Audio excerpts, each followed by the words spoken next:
कमई गलत सब हिट हो गई ए भाई सब लोग के संगे तो चित हो गई।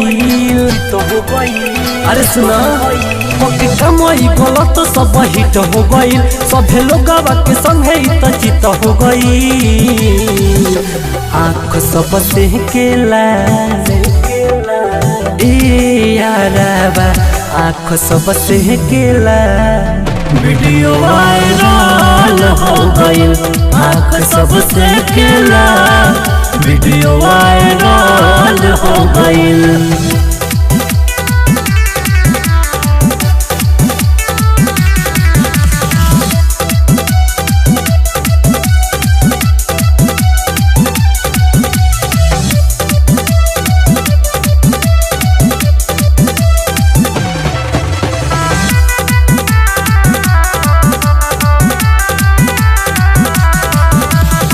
जब से सुननी हो खबर टूट गईल विश्वास रे कमुना कोइले सुन ले अच्छा दिहले सब नास रे।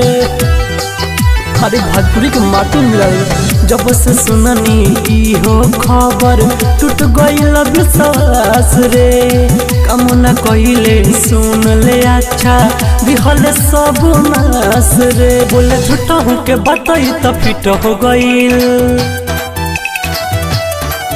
एकरा पूरा परिवार के मुहती तो हो गईल। बोले झूठा हूँ के बताई तो फिट हो गईल एक पूरा परिवार के मुहती तो हो गईल। आँख सब से केला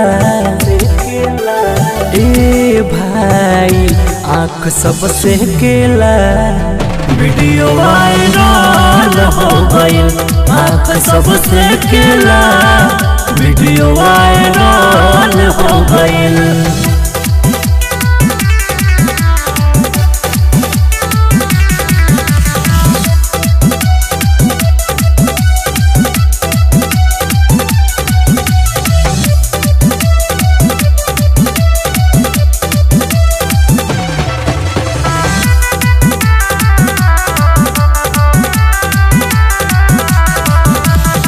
करके रहे है कमावा ओइले काहे नजर में त्रिस्कर जैसन नाम कमैले आई गईले खबर में।